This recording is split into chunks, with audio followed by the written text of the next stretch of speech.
Sarah, thank you for taking the time. How are you?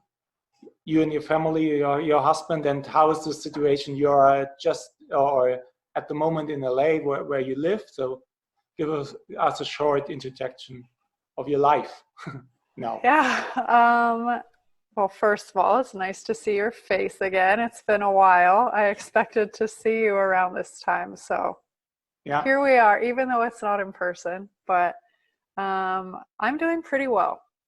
When this started, I'm not somebody who likes change. So the first couple of weeks were difficult because we're about to go to Cancun and start our season, and then the Olympics got canceled. So I was not in a good place mentally for a couple weeks, but I have since come through the other side and have found peace with this situation. And I'm staying very busy. I feel like I'm more busy now than I was before.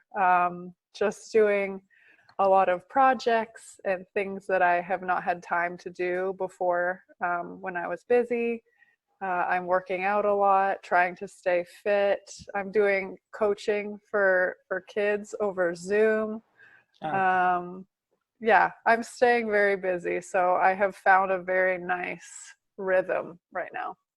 only if someone call you like me for a video chat, you get disturbed, and the kids need to do their practice alone, right? I know. The kids, they don't have me today because of you. Yeah. Just kidding. Sorry, kids. But yeah, you're right. Normally, I expected at least in a few weeks we meet in a real mixed zone, but now it's this way. But better this than nothing. Melissa is in Canada back home. So how do you stay connected, even with with your coach? We have a group chat, so we talk together on WhatsApp. Um, Honestly, when we go our separate ways, we let each other live our lives. So Melissa is with her boyfriend and she has her schedule. So I let her do that and she lets me enjoy my time with Adam. Um, we send each other funny pictures sometimes on Instagram if we find something funny, or actually tonight we have a team happy hour on Zoom where we will meet and chat, but nothing crazy. We both have our lives and we trust each other that we are still staying fit and working out. So we're pretty relaxed. But in case there will be at least one or two AVP events later in the year, how long do you need to be ready for an event? So maybe a few weeks, or what is your I schedule? mean, before we start a season, normally we train for about 10 weeks together before the season starts. Obviously, we don't know when our next tournament will be. So we're sort of just waiting to hear news about that. And when something is finally confirmed or we have a date for something, then we will start to plan. But I assume that in this particular situation, we might train for 4 to 6 weeks before a tournament, just because this is a very strange situation. How happy are you that you and Mel are have been already qualified for the Olympics, so that you don't need to be afraid that there maybe are not enough events until this new deadline in June next year? Yeah, we are definitely very lucky to be in the position that we are. I know last year even was very strange because some teams who were ranked very high had injuries and missed some very important tournaments. And so even right now, the rankings are different because of what happened even last Yeah. season. So um, we are very happy that we're qualified, that we have our spot in the Olympics. You know, I know a lot of teams are very stressed right now, and Yeah. and I'm just very, very grateful that that is something we don't have to think about. Obviously, we still want to improve our ranking going into the Olympics, but just knowing that we are going is nice. Okay, that's great to hear. So talking about a little bit about last season, which have been a great year for you. Do you maybe remember in Vienna when we talked about a few back-to-back games where you have been hit by a ball? Are you okay with your head? You get again balls on you? Gosh, whatever damage was done yesterday, maybe that today reversed it. I don't know. Yeah. Where you told us. If you never see me again, I had a concussion. Oh my goodness. This is all fake. I really just had a concussion for the last 8 months. That's why we aren't playing. No, just kidding. I actually was okay. I seem to get hit like in my forehead more, which is much better. So I was okay. I have bought have received new sunglasses since then. So the broken pair is I don't need it anymore. Okay.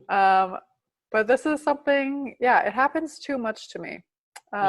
It's not fun, but good to hear that the sunglasses, I hope someone sent you for free. So the last season as a team, what have changed compared to the years before? So what was the biggest improvement that put your team on that high level compared with the other years?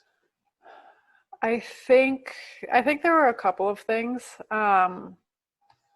I think so when Melissa and I started together, we started very, very strong, and entered the next season ranked number 1. I think that was something that we had to adjust to. Neither of us had been in that position before, and so we sort of took a dip as a team as we tried to figure out how to navigate that position. And the 2018 season was a little bit of a disappointment for us. So we learned a lot of lessons, and coming into the 2019 season, we really wanted to improve on that. And just like really solidify our place at the top. Our goal was to win world championships that season, and it was amazing. We did that. But aside from just the motivation of how disappointed we were the year before, I think our relationship as a team got a lot better.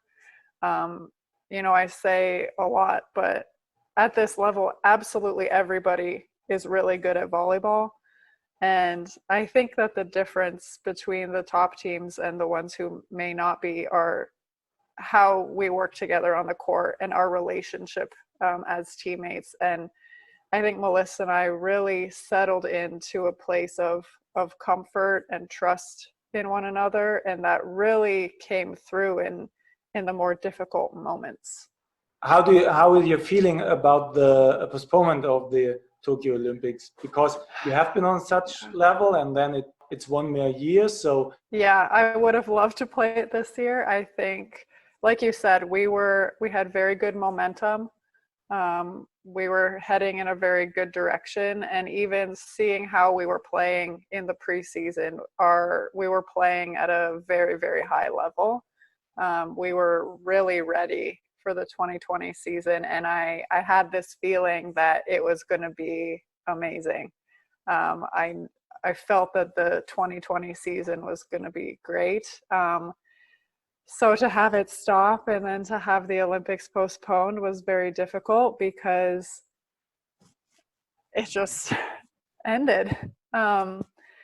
So I know that our volleyball skills won't go away, and I know that our relationship is very strong and stronger than a lot of teams. So I'm trusting in that, and I'm trusting that won't go away. So I do think we will still be ready next year. And maybe this is a blessing in disguise. Maybe this opportunity is great for us to become better at things and to heal our injuries or whatever. But it definitely was very hard to deal with that.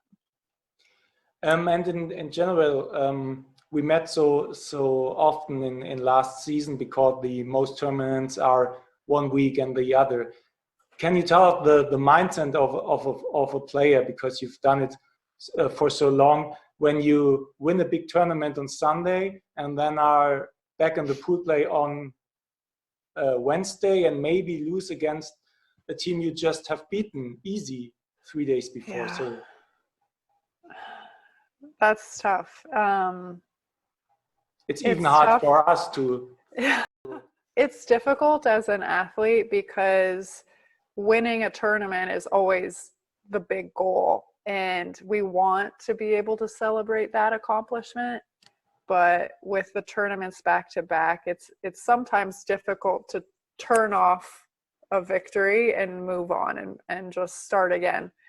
You know, it is disappointing winning a tournament and then not performing as well as we want the next day or the next week. But right now, I think the top 15 to 20 women's teams are all very competitive. When I started playing, there were maybe 8 teams that were always in the semifinals. And now there can be any of 15, 16 teams that are competing. I think the level of play has grown so much, and I think that it's a much deeper field now.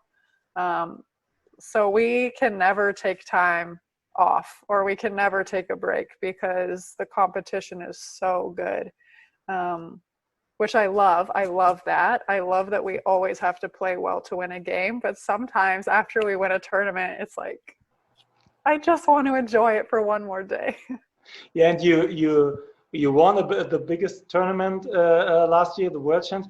Do you have time to celebrate there in Hamburg, or when have been the first time that you really had time to celebrate? I think Oh my Start goodness. was just a few days. Start was the next week. That was difficult to reach our biggest goal to that point, and to not really be able to enjoy it was sad. You know, obviously after we won, we celebrated with our coaching staff and families that were there, but it's not the same as just sitting and acknowledging and enjoying what we did.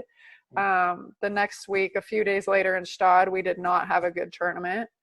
I think it was clear that we were not the same team. We were just, it's a terrible cycle. So I don't think we could really celebrate, because we had maybe 5 weeks of tournaments back to back to back after World Championships, because Hamburg was at the start of a really big run of tournaments. So I don't think we really celebrated and took a deep breath until after Vienna. But you had a nice dinner in Hamburg at least, right? Oh, absolutely. It's wonderful. But after Vienna, we were like, okay, now let's go home. Let's take a breath. Let's enjoy this. And then we'll play again. Okay. So the next goal we already talked for sure are the Olympics. And you already competed in one Olympic Games, but now with a new partner. There have been a multiple sports event. You already competed with Mel. It was the Commonwealth Games.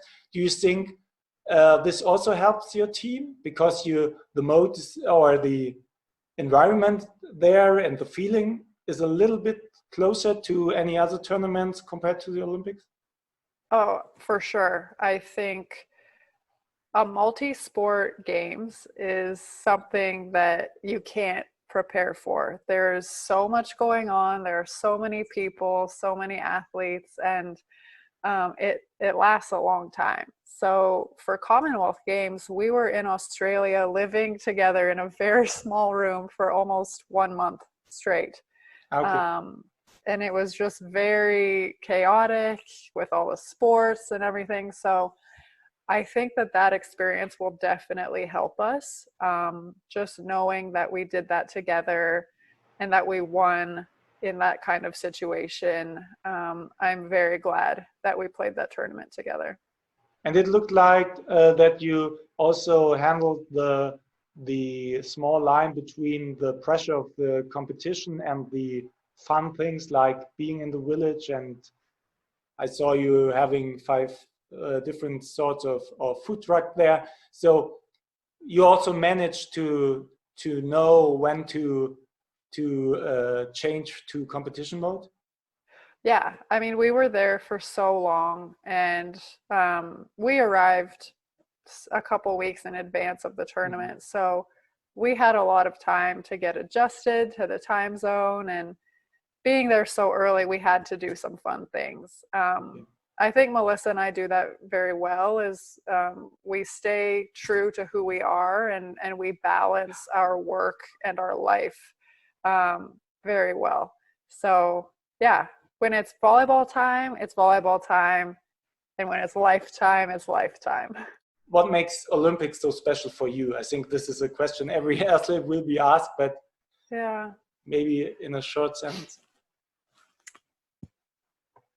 I think the Olympics are so special and important to me because we are playing for nothing other than pride for our country.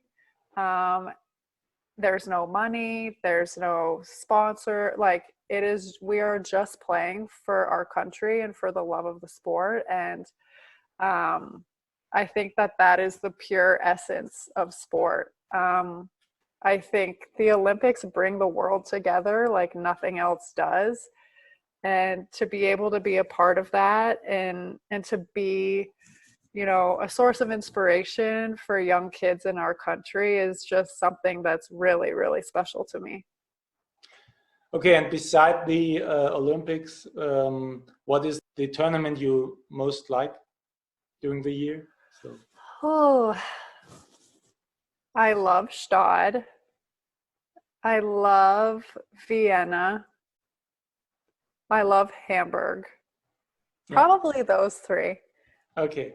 The people, just the fans are amazing, and everybody gets so excited, and the cities are the best. We know from some other players, they love to do sightseeing or play video games.